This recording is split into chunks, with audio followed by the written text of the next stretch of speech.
Hello once again, my name is Randall Mercury and today I'm continuing my series on how to make money via the internet. And the reason why I'm doing this is because I traveled around Africa 2018 to 2019 and I saw, some of the saddest poverty that I'd ever seen, and it troubled me, it concerned me. And then the following year, 2019 to 2020, I traveled in Asia, and I also saw, in fact, even deeper poverty. A lot of people think that, the poorest people in the world are in Africa. Yes, but there are actually poorer people even in Asia, and it concerned me, it really concerned me. And I've been a pastor since 2012, and obviously I've been preaching the gospel. But then, it's not enough to just preach the gospel to poor people and then you just walk away, because poor people really don't need religion. They need something that is going to change their lives around, and so they need prosperity. And so I began thinking about it. How can I help people who are poor escape poverty? How can I be an apostle for prosperity? And I tried a number of means. And some of you watching here would remember, especially during the lockdown, which was last year, 2020, I gave out a lot of money. I gave out a total, well, anyway, I gave out a lot of money. But then it didn't change the lives of people. As a matter of fact, it created so much dependency. Now you now have all these people, they'll send me emails, and asking for money, and then just throwing money at the problem did not really help. And so I thought to myself, how can I change the situation? How can I change the situation? And then, I one day, the parable of the Good Samaritan just came to my mind. It came to my mind. If you read Luke chapter 10, verses 25 to 37, that's you see, and you'll read the parable of the Good Samaritan. Now, for some of you who might not have read the scripture, or who don't know the story or the parable of the Good Samaritan, it was told by Yeshua the Hamasiach, who some people refer to as Jesus Christ. His real name is Yeshua Hamasiach. And then he talked about, actually, a young man had come and asked him, who is my neighbor? And so he gave a parable. He talked about a traveler who was going down the road, and then he got attacked and was beaten by robbers who left him half dead. And then first, a Levite came upon him, and then a priest came upon him, and then finally a Samaritan came upon him. Now, for a lot of people, even people who have read that parable, don't really understand what a Samaritan is. I went to Israel. I did a lot of research about that. You see, like the Samaritans and the Jews, they don't get along at all. They don't get along at all. It's just like today, how you would have like a Palestinian and then like an Israeli. They don't get along. When I went to Israel, I went to go to Jericho. And Jericho is probably the oldest city in the world. The oldest continuously inhabited city in the world will be Damascus. But the oldest city in the world, that they found is Jericho.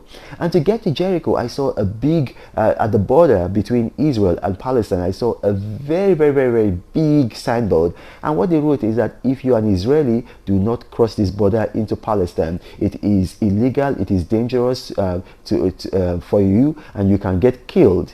I mean, you can see there's a lot of animosity between these two people, and that's how it was back then with the Jews and the Samaritans. They had some religious differences, and so like the Jews, they believed that in Jerusalem was where that they could worship God, because the story with David when he saw the angel in Araunah's field.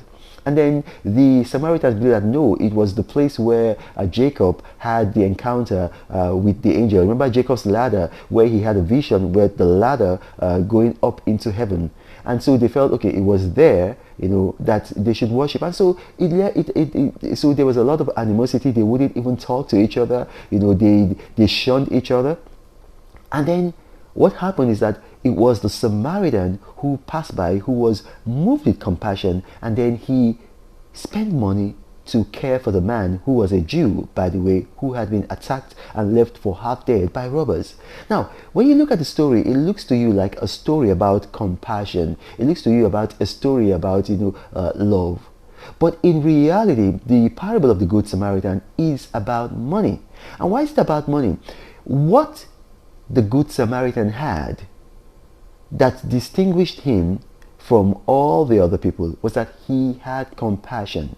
He had compassion. He had love, which was expressed in compassion. Because you know what compassion is that when you have love for people, that it is actionable. That is compassion.